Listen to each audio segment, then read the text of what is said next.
हाँ जी, ओके। अपनी बुक का पेज नंबर 6 निकालिए, एनसीईआरटी बुक्स का। और आज का हमारा जो टॉपिक है वो है युक्ति तर्क और नैतिक तर्क। कौन से युक्ति तर्क है और कौन से नैतिक। रफ कॉपी साथ में लेके बैठा कीजिए बेटा, साथ साथ लिखते रहिए। नैतिक तर्क, युक्ति परक और नैतिक तर्क, किनको हम युक्ति परक मानते हैं और किनको नैतिक मानते हैं। Let us we read. देखिए, दो तर्कों में से एक को हम कहते हैं युक्ति परक और दूसरे को हम कहते हैं नैतिक तर्क। युक्ति परक यानी समझदारी का तर्क, जिसमें समझ से काम लिया जाए, हर बात की लाभ हानि सब कुछ उसका मूल्य आंका जाए और परिणामों पर जोर देता है। जबकि नैतिक तर्क जो है वो एक सत्ता के बंटवारे की अभूतपूर्व महत्व को बल देता है। यानी युक्ति परक तर्क में हम समझदारी से काम लेते हैं, विभिन्न प्रकार के लाभ और हानि, क्या इस के रिजल्ट होंगे, क्या लाभ हो सकते हैं, क्या हानि हो सकता है, इस बात पर आधारित होते हैं। जबकि नैतिक तर्क जो होते हैं वो पूरी तरह से नैतिकता पर आधारित होती हैं। ये पूरी तरह से, यानी जो चीज नैतिक है, लोकोक्तियों के आधार पे या लोगों ने क्या कहा है, एक नैतिकता क्या कहती है उस आधार पर, ये इसका कोई बेस नहीं होता, ये केवल नैतिकता के आधार पर होती है। ठीक है, जैसा कि होता खलील की उलझन। युक्ति परक में यहाँ नीचे दे रखा है बॉक्स में, आप यहां से देखिए, लाभ हानि का सावधानी पूर्वक हिसाब लगाकर किया गया फैसला और पूरी तरह से नैतिकता पर आधारित फैसला इसके विरुद्ध होता है। यानी जो युक्ति परक तर्क है इसमें समझदारी से, ये समझदारी पर डिपेंड करता है।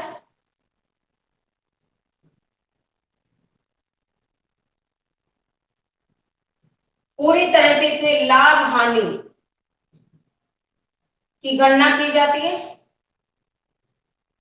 और ये जो है ये पूरी तरह से नैतिकता पर आधारित है, नैतिक मूल्यों पर।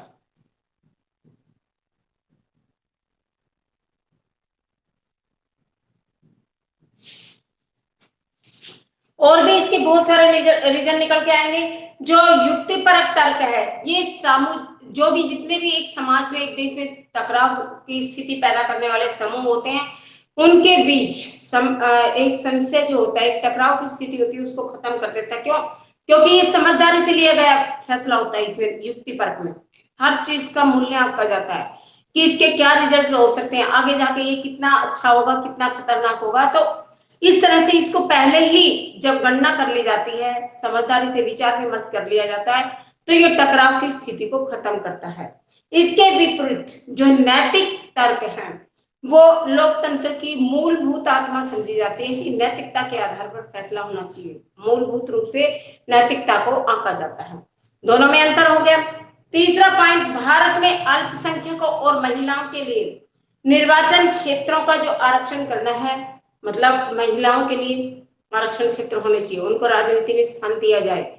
हर क्षेत्र में महिलाएं आ गई तो राजनीति में क्यों पिछड़ रही है? एक युक्ति परक तर्क है, इसका निचोड़ निकाला गया कि भाई महिलाओं भी एक देश की नागरिक है, उनके साथ क्यों भेदभाव हो रहा है, ये समझदारी से लिया गया फैसला है।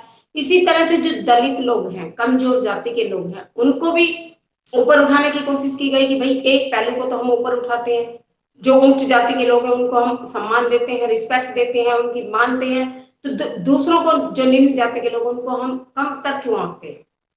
युक्ति के हिसाब से अगर तर्क देखा जाए तो ये युक्ति परक तर्क है, क्योंकि एक युक्ति के आधार पर एक सोच अच्छी रखकर फैसला लिया गया है। इसके विपरीत भारत में जो सत्ता का विकेंद्रीकरण है, यानी सत्ता को बांट दिया गया है उस विभिन्न अनुषंगिक इकाइयों में, तो वो क्या है? नैतिक तर्क है।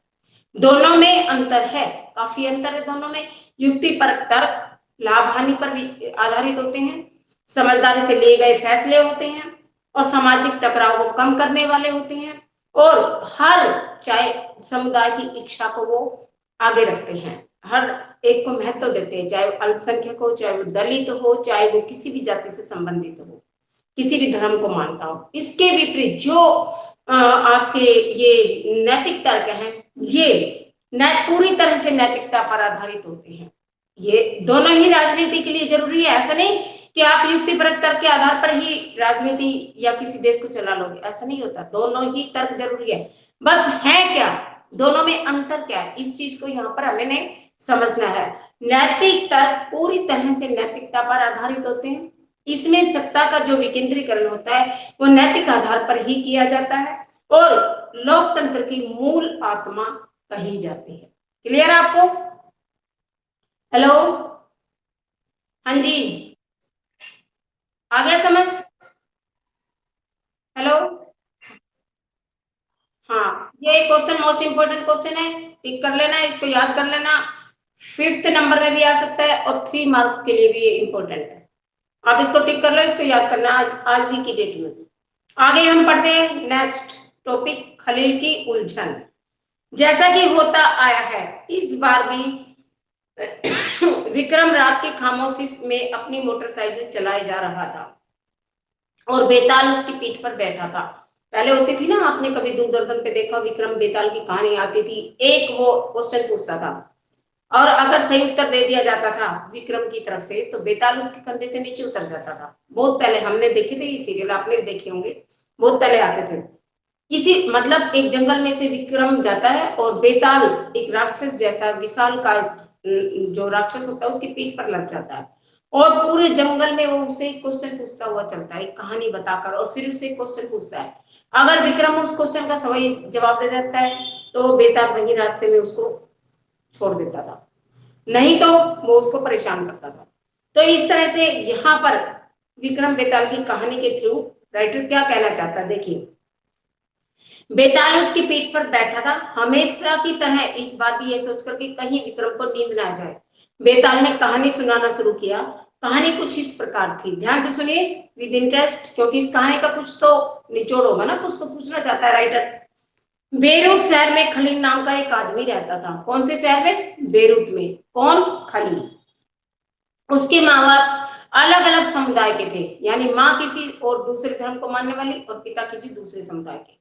उसके पिता ऑर्थोडॉक्स ईसाई थे और माता सुन्नी मुसलमान। ये जातियां होती हैं, ईसाइयों में भी विभिन्न जाति, जैसे हमारे ब्राह्मणों में, चौधरियों में, यादवों में विभिन्न जातियां होती हैं, इसी तरह से ईसाइयों में भी जातियां होती हैं। और इसी तरह से मुसलमानों में सिया सुन्नी होती है और ईसाइयों में कैथोलिक, प्रोटेस्टेंट, इस तरह के धर्म के मानने वाले लोग रहते हैं। तो ये ऑर्थोडॉक्स ईसाई थे पिता और माँ सुन्नी मुसलमान थी। आधुनिक शहर के लिए कोई अनूठी बात नहीं थी, क्योंकि शहरों में ये आम बातें होती हैं, पिता किसी और धर्म को मानने वाले होते हैं, माता किसी और की, लव मैरिज चलती रहती है। लेबनान में अलग अलग समुदाय के लोग रहते थे और राजधानी बेरूत में भी बस जाते थे। अब दूसरे शहर का एग्जाम्पल देता है कि लेबनान में अलग अलग समुदाय के लोग रहते थे और राजधानी बेरूत में जा बसते थे, साथ रहते, मेल जोल होता था और गृह युद्ध में वे एक दूसरे से लड़ते भी थे। देश में रहते हैं, गृह युद्ध की स्थिति होती, विभिन्न समुदायों के बीच का कोई टकराव होता तो उनको लड़ना भी पड़ता था। खलील का एक चाचा ऐसी ही लड़ाई में मारा गया था। गृह युद्ध की समाप्ति के बाद लेबनान के सारे नेता साथ मिलकर बैठे और विभिन्न समुदायों के बीच सत्ता के बंटवारे के कुछ बुनियादी नियमों पर सहमत हुए। गृह युद्ध जब समाप्त हो गया, किसी देश में गृह युद्ध हुआ और वो खत्म हो गया, तो उसके रिजल्ट देखे गए, उसके परिणाम देखे गए कि क्या क्या नुकसान हुआ है। तो सभी नेताओं ने साथ मिलकर उस पर चर्चा करना ठीक समझा और विभिन्न समुदायों के बीच क्या डिस्कस निकाला गया कि सत्ता का बंटवारा कर दिया जाए। और वे बुनियादी नियम, कुछ ऐसे नियमों को बनाने पर सहमत हो गए कि वो सबके लिए जरूरी हो। इन नियमों के अनुसार तय हुआ कि देश का राष्ट्रपति मैरोनाइट पंथ का कोई कैथोलिक ही होना चाहिए। ईसाइयों में मैंने आपको पहले 2 धर्म बताए, 2 धर्मों को मानने वाले लोग रहते हैं, कैथोलिक और प्रोटेस्टेंट। यहाँ पर वो कहते हैं कि जो ईसाई धर्म का राष्ट्रपति है तो कैथोलिक धर्म का ही होना चाहिए राष्ट्रपति, जो उस देश का होना चाहिए। राष्ट्रपति मैरोनाइट पंथ का, मैरोनाइट रास्ते को, धर्म को अपनाता हो और कैथोलिक धर्म से संबंधित हो। सिर्फ सुन्नी मुसलमान ही प्रधानमंत्री हो सकता है, यानी राष्ट्रपति ईसाइयों का हो, प्रधानमंत्री मुसलमानों का हो। उप प्रधानमंत्री का पद ऑर्थोडॉक्स ईसाई और संसद के अध्यक्ष का पद शिया मुसलमान के लिए तय हुआ। तीनों को शामिल कर लिया, मुसलमानों को भी, ईसाइयों को भी और ऑर्थोडॉक्स को भी। तो इस समझौते के अनुसार आगे से ईसाई फ्रांस में संरक्षण की मांग नहीं करेंगे। एक रास्ता निकाला गया, मतलब सोच विचार कर फैसला लिया गया। तो एक ऐसा तर्क है युक्ति पर, इसमें ये डिसीजन लिया गया कि जो ईसाई है वो फ्रांस में संरक्षण की मांग नहीं करेंगे, कि बचाव की मांग नहीं करेंगे, वो फ्रांस में रहेंगे। तो मुसलमान भी पड़ोसी सीरिया के साथ एकीकरण की मांग नहीं करेंगे, पड़ोस में जो सीरिया है उसको आपस में मिलाने की मांग नहीं करेंगे। और ईसाई और मुसलमानों के बीच जब ये समझौता हुआ तो दोनों की आबादी बराबर बराबर थी, यानी किसी एक की भी ज्यादा नहीं थी कि बहुमत के आधार पर फैसला हो। बाद में मुसलमान स्पष्ट रूप से बहुमत में आ गए, बाद में आए, जिस समय फैसला हो उस समय नहीं थे। दोनों पक्ष अभी भी उस समझौते का आदर करते हुए उसे मान रहे थे, चाहे वो बहुमत में आ गए, जो भी उनके अंदर फैसला हुआ उसको। खलील को इस समझौते में बड़ी गड़बड़ी लगती है। वह राजनीतिक महत्वाकांक्षा वाला लोकप्रिय व्यक्ति है, लेकिन मौजूदा व्यवस्था के रहते हुए सबसे बड़े पद पर पहुंच ही नहीं पाता है। क्यों? ना तो वह माँ के धर्म को मानता है, ना ही वो पिता को। असल में वह चाहता ही नहीं कि उसे किसी भी धर्म से जोड़कर पहचाना जाए। वो क्या चाहता है? उसे समझ में नहीं आता कि लेबनान भी अन्य सामान्य लोकतंत्रों की तरह क्यों नहीं चलता। उसका कहना क्या है, क्या चाहता है वो? खलील जो है वो चाहता है ना किसी धर्म को आगे लाया जाए, ना किसी जाति को लाया जाए। एक राजनीति में इंटरेस्ट रखने वाला व्यक्ति अपने हुनर के ऊपर राजनीति में जाए, सरकार में जाए।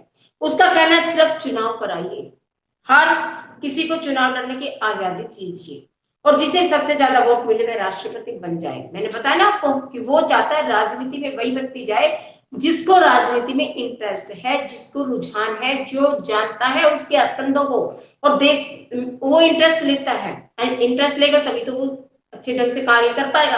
तो वो कहता है कि सबसे पहले चुनाव होने चाहिए, चुनाव में बहुमत प्रणाली को अपनाया जाए कि जिसको ज्यादा वोट मिले वही राष्ट्रपति बने। क्यों हम ये उठाते हैं कि एक ईसाई हो, एक मुसलमान हो, एक किसी और धर्म का हो, ऐसा तो हम बीच में मिलकर समझौता कर रहे हैं, लेकिन वो आगे कभी ना कभी झगड़े का कारण बन सकता है। इसके लिए जिन बड़े बुजुर्गों ने गृह युद्ध देखा उनका कहना मौजूदा व्यवस्था भी शांति की सबसे अच्छी गारंटी है। जो बड़े बुजुर्ग लोग हैं वो भी कहते हैं कि ठीक है, ये जिस तरह से चाह रहे हैं वो भी अगर कर दिया जाए तो शांति होगी। अभी कहानी खत्म भी नहीं हुई थी कि टीवी टावर के पास वो पहुंच गए बात करते करते। यहाँ वे रुक सकते थे। बेताल ने जल्दी से कहानी खत्म की और अपना सवाल विक्रम से पूछा, अगर आपको लेबनान का कानून फिर से लिखने का अधिकार होता तो आप क्या करते? क्योंकि अंत में कहानी सुनाने के बाद बेताल का नियम था, वो एक क्वेश्चन पूछता था विक्रम से। तो उसने पूछा, पूरी कहानी बता दी उसने, किस तरह से भाई राजनीति में तीन तरह के लोग हैं उनको शामिल किया जाए या कैसे फैसला हो। उसने पूछा कि अगर विक्रम को ही लेबनान का कानून फिर से लिखने का अधिकार दिया जाए तो क्या करेगा? पुरानी व्यवस्था को चलने देगा या कुछ नया करेंगे? तो बेताल विक्रम अपने बीच हुए समझौते को दोहराने नहीं बोला। अगर आपके दिमाग में स्पष्ट जवाब है और आप फिर भी नहीं बताते तो आपकी मोटरसाइकिल जाम हो जाएगी, आप आगे नहीं बढ़ पाएंगे। ये उसकी कंडीशन होती थी बेताल की। ये सीरियल आते थे पहले, मैंने भी देखी है, हो सकता है आपके मम्मी पापा ने देखे होंगे, आप काफी दिनों से ये नहीं आ रहे। जब शुरू शुरू में दूरदर्शन के प्रोग्राम आते थे तब आते थे, क्योंकि वहां पर हमेशा शिक्षाप्रद कहानियां दिखाई जाती थी। इसी तरह से एक ऐसी स्टोरी पूछी जाती थी जिसमें से कुछ ज्ञान की बात निकल कर आए और उसका जवाब देना होता था। अगर सही जवाब दे दिया तो वो जंगल पार करके निकल जाता था विक्रम, अगर नहीं दिया तो वही बीच में फंसा रह जाता था। अब यही कंडीशन यहाँ लगा दी कि वो मोटरसाइकिल पर जा रहा है, थोड़ा आधुनिक टाइम आ गया, जब तो पैदल चलता था, अब वो मोटरसाइकिल पर है। अगर उसे सही जवाब दे दिया तो वो रास्ता क्रॉस कर जाएगा, नहीं तो वहीं फंसा रह जाएगा। आप बेचारे विक्रम को बेताल के सवाल का जवाब देने में मदद कर सकते हैं आप लोग। हेलो हेलो हेलो, हाँ जी, आप बताइए आप किस तरह से अगर विक्रम की जगह पर होंगे तो फैसला देंगे, बताइए। हेलो, अगर विक्रम की जगह पर आप है, पूरी कहानी आपने सुनी है, तो आप इसका फैसला कैसे देंगे, क्या चाहेंगे? हेलो, म्यूट करके मत बैठिए बेटा, गिव मी आंसर। हेलो, हाँ जी, कोई एक भी दीजिए आंसर, कोई आपकी यहाँ पे कुछ इंसल्ट थोड़ी हो रही है, कोई डिफेंड। हाँ जी, मैं भी सुनना चाहती हूँ, आप कितने इंटरेस्ट से क्वेश्चंस को सुनते हो, बताओ बेटा। मान लो आप ही विक्रम हो और आपसे ये सवाल पूछा जा रहा है, तो आपका आंसर क्या होगा? गलत सलत कुछ तो दीजिए, ट्राई तो कीजिए। हेलो, हाँ जी, म्यूट करके बैठ जाते हो क्या आप लोग? अगर मैं विक्रम की जगह होंगी तो मैं जवाब दूंगी कि चुनाव होने चाहिए और बहुमत के आधार पर सरकार बनाई जाए। ठीक है, बहुत इजी सा सिंपल सा क्वेश्चन है, इसका मतलब आप लोग इंटरेस्ट नहीं लेते, बस इसको खोल के बैठ जाते हो, चाहे मैडम कुछ बोलती रहे, हमने 50 मिनट पूरे करने और निकल जाना है, यही बात है ना। हेलो, हेलो, हाँ जी, जवाब क्यों नहीं? हेलो, भाई ऐसे तो पढ़ाने में मजा नहीं आता, ऐसे तो आप ऐसे आके बैठ जाओ क्लास में, मेरे लिए तो आप हो ही नहीं, फिर आप मेरे किसी बात का जवाब ही नहीं देते तो मुझे क्या रिस्पॉन्स आ रहा आगे से, क्या तो मेरा इंटरेस्ट बनेगा आप लोगों को पढ़ाने के लिए? फिर तो यही एक खाना पूर्ति करनी है भाई, मैं बोलती रहूं आप सुनते रहो, खत्म हो 50 मिनट। हेलो, हाँ जी, हेलो, मजा नहीं आता भैया ऐसे पढ़ाने में। नेक्स्ट टॉपिक है हमारा सत्ता की साझेदारी, ये था एक पहला टॉपिक युक्तिपरक और नैतिक तर्क, दूसरा आपका सत्ता की साझेदारी। आप पढ़ नहीं रहे हो इंटरेस्ट लेके, आपका रुझान मुझे दिख रहा है, खाली क्वेश्चनों की राइटिंग करने से या यहाँ आकर बैठने से क्लास पूरी नहीं होती बेटा, उसको समझ के याद भी करना होता है, लिखना भी होता है, आंसर भी देना होता है, जितना आपने पढ़ा है। आपसे अच्छा रिस्पॉन्स तो 7th क्लास के बच्चे देते हैं, मैं कुछ भी पूछ लूँ वो मुझे तुरंत जवाब देते हैं, कुछ भी मैं पढ़ाने पढ़ाते पढ़ाते मैं कोई भी आंसर में पूछती हूँ वो मुझे रिस्पॉन्स देते हैं। आप तो 10th क्लास के स्टूडेंट हो, मुझसे 3 क्लास आगे, और आपका रिस्पॉन्स नेगेटिव आता है, हालांकि उसमें बच्चे थोड़े हैं पर वो पढ़ते बड़े अच्छे ढंग से। सत्ता की साझेदारी के रूप, राजनीतिक सत्ता का बंटवारा नहीं किया जा सकता, इसी धारणा के विरुद्ध सत्ता की साझेदारी का विचार सामने आया कि राजनीतिक सत्ता को कभी भी बंटवारा नहीं किया जा सकता, पहले ये धारणा थी, तो इसको किया जा सकता है नहीं, इस विचार के साथ आगे बढ़े। लंबे समय से ये मान्यता चली आ रही थी कि सरकार की सारी शक्तियां एक व्यक्ति, किसी एक खास स्थान पर रहने वाले व्यक्ति इस समूह के हाथ में हो, चाहे तो किसी एक व्यक्ति के हाथ में हो जो बड़ा मेन आदमी है, या एक ऐसी संस्था हो जिसमें बहुत सारे लोग हों, एक समूह हो। अगर फैसले लेने की शक्ति बिखर गई तो तुरंत फैसले लेने और इन्हें लागू करना संभव नहीं होगा, ऐसा माना जाता था। अगर सत्ता एक व्यक्ति के हाथ से निकलकर कईयों के हाथ में आ गई तो गलत हो जाएगा, जैसे एक परिवार के एक मेन आदमी की चलती है और उससे पावर लेकर, हेलो बटन लाइट चली गई है, थोड़ा सा डिस्टर्ब फील कर रहे होंगे आप लोग, देखते हैं अगर 1-2 मिनट में आ जाए तो ठीक है, लाइट चली गई है, ओके, अदरवाइज हम क्लास को ऑफ कर रहे हैं, कल करेंगे।